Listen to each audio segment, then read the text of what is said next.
5.18 진압군이 국가유공자가 될 수 있었던 건 5.18에 대한 정부의 모순된 시각 때문이기도 합니다.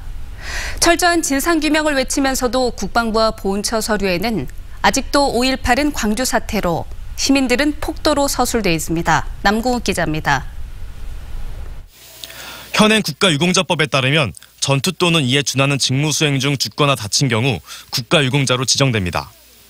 혹은 국가의 수안전보장 또는 국민의 생명 재산 보호와 직접적인 관련이 있는 직무 수행이나 훈련 중 죽거나 다친 경우여야 합니다. 실제로 유공자로 지정된 5.18 계엄군의 심사 서류에는 전투 중 사망이나 부상, 폭도 기습으로 부상이라고 기록돼 5.18은 전쟁으로, 시민은 적으로 간주돼 있습니다. 5.18을 헌정 질서 파괴 범죄로 규정하고도 책임 범위를 어느 선까지로 해서 국가유공자에서 배제하거나 박탈할지 기준을 만들고 다듬지 않아서 생긴 모순입니다.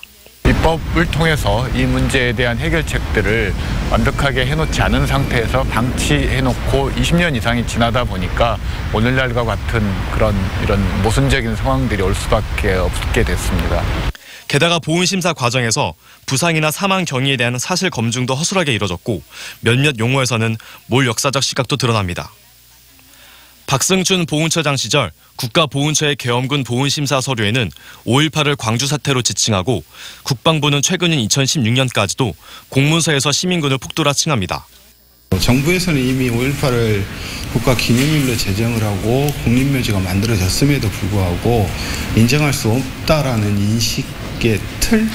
그걸 보여주는 것 같고 5.18에 대한 왜곡과 폄훼 속에 정부 차원의 진상규명 움직임이 거세지는 지금 5.18에 대한 정부 스스로의 모순부터 돌아봐야 할 때입니다.